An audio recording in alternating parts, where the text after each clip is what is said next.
Hello again, everybody. I thought today I might just do a video on what we call tip cutting for our desert roses. Now, the point of tip cutting is to prevent your desert roses, if you've got a single stem desert rose, from just going one stem straight up in the air.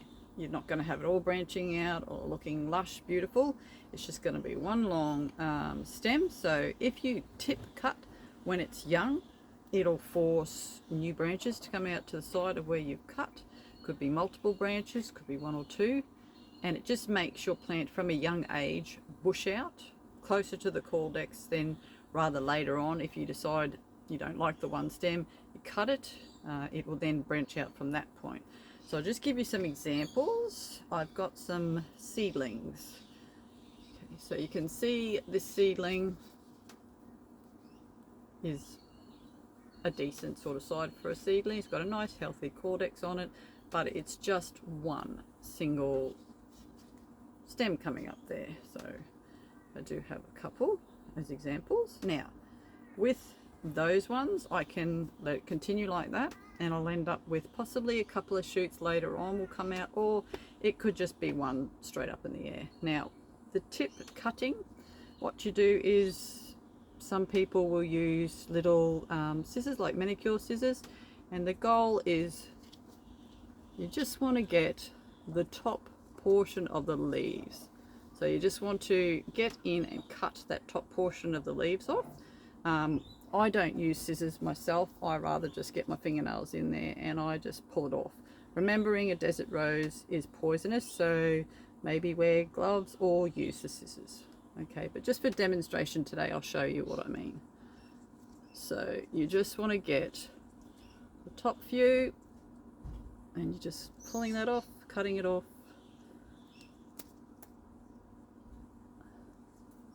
So that's what I've taken off,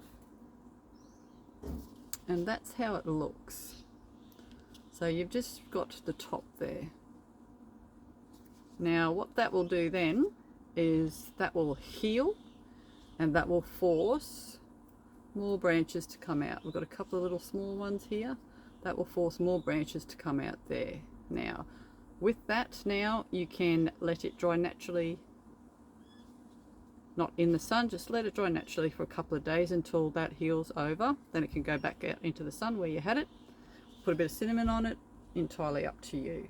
So you can go through and do that with all of your little seedlings once they get to about that big. Well, that's the way that I do it anyway. So I've got another one here, same sort of thing, just the top, and you just cut it off with those little scissors that you might have, or if you've got long nails, you're just pulling that top section off, and that's what you end up with, and that will force it to grow out. So we've got our two that we did, and I'll show you other ones that I've done, and this is the result. So as you can see, that's forced lots of shoots, and that's a nice little bushy one there. Same batch, except some I took the tips off and some I did not. So that's how it then forces it to bush out, which is great. And as they get bigger, this is what you get, and it just continues that way. So it just forces more branches out rather than just having one big long stem, because there would be nothing, well, some people like it, nothing worse than having, say, something like this with a couple of the ones here. They don't do anything, but I mean, not much you can do with that unless you like that.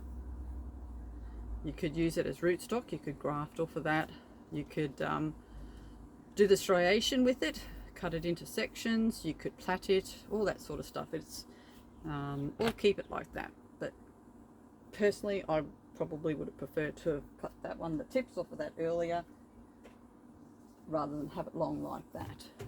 Another option is, if you don't do that early on, the tip cutting, you can cut them still, that's not a real problem, and it'll still force the shoots out. So this one here was a longer one, and I decided to cut it. I cut it on an angle And the reason that I cut it on an angle is for the weather, basically. So to avoid it rotting, you cut it on an angle. If you get rain or that sort of thing, it'll just run off and it won't get lodged in there and it won't rot the plant.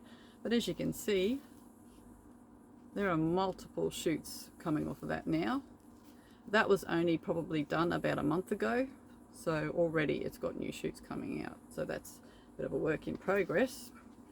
And to really show you how cuts can work out long term, show you one of the bigger ones.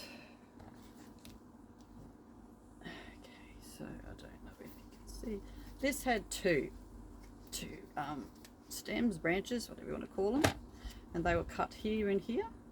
And as you can see, there's multiple branches that have come out of that one. Now, that plant is a decent size and a decent age. That's probably at least 5 years old, this plant, and imagine it would have been double that size had I not cut it.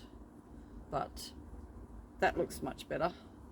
And when that flowers, that is quite spectacular. And because it's got more branches than just two, you get a lot more flowers on it everywhere. It's just one big ball really of flowers.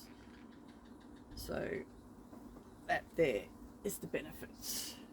So just two different sort of options for you today with the what we call tip cutting. Just a couple of tips, jokes. For anyone that might be interested or wondering how they can get more branches on their desert roses and how they can stop them from being so long and stringy. And just a final one, I've come across this. Must have decided it wanted to have a little sleep, and that's how it ended up. And it's quite well rooted in there, just a little bit on its side. Looks very pretty when it flowers. Happy gardening, everyone.